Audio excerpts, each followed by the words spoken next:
മറ്റൊരു പ്രധാനപ്പെട്ട വാർത്തയിലേക്കാണ്. ശബരിമല തീർത്ഥാടകരുടെ കാറിന് തീപിടിച്ചു. പമ്പ ചാലക്കയത്തിന് സമീപമാണ് അപകടമുണ്ടായത്. പുക ഉയർന്നത് കണ്ട തീർത്ഥാടകരെ പുറത്താക്കിയതിനാൽ വൻ അപകടം ഒഴിവായി. ഹൈദരാബാദ് സ്വദേശികളാണ് കാറിലുണ്ടായിരുന്നത്. അഗ്നിരക്ഷാസേന എത്തി തീയണച്ചു. ശബരിമല തീർത്ഥാടകർ സഞ്ചരിച്ച കാറിനാണ് തീപിടിച്ചത്. പമ്പ ചാലക്കയത്തിന് സമീപമാണ് ഈ ഒരു അപകടമുണ്ടായത്. പുക ഉയർന്നത് കണ്ട തീർത്ഥാടകരെ ഉടൻ തന്നെ പുറത്തിറക്കിയതിനാൽ വൻ അപകടമാണ് ഒഴിവായത്. ഹൈദരാബാദ് സ്വദേശികളാണ് കാറിലുണ്ടായിരുന്നത് എന്നാണ് ലഭിക്കുന്ന വിവരം. അഗ്നിരക്ഷാസേന എത്തി തീ അണച്ചിരിക്കുകയാണ്. ശബരിമല തീർത്ഥാടകരുടെ കാറിനാണ് ഇത്തരത്തിൽ തീ പിടിച്ചത്. പമ്പ ചാലക്കയത്തിന് സമീപമാണ് ഈ ഒരു അപകടമുണ്ടായിരിക്കുന്നത്. പുക ഉയർന്നത് കണ്ട് ഉടനെ തന്നെ തീർത്ഥാടകരെ പുറത്തിറക്കിയതിനാൽ വൻ അപകടമാണ് ഒഴിവായത്.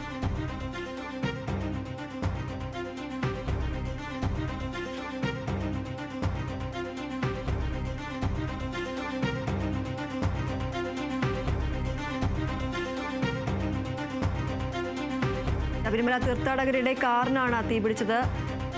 ഹൈദരാബാദ് സ്വദേശികളുടെ കാറിനാണ് ഇത്തരത്തിൽ തീപിടിച്ചത്. പമ്പ ചാലക്കയത്തിന് സമീപമാണ് ഈ ഒരു അപകടം ഉണ്ടായിരിക്കുന്നത്. പുക ഉയർന്നത് കണ്ട് ഉടനെ തന്നെ തീർത്ഥാടകരെ പുറത്തിറക്കിയതിനാൽ വൻ അപകടമാണ് ഒഴിവായത്. ഹൈദരാബാദ് സ്വദേശികളാണ് കാറിലുണ്ടായിരുന്നത് എന്നാണ് ലഭിക്കുന്ന വിവരം. അഗ്നിരക്ഷാസേന എത്തി തീ അണച്ചു.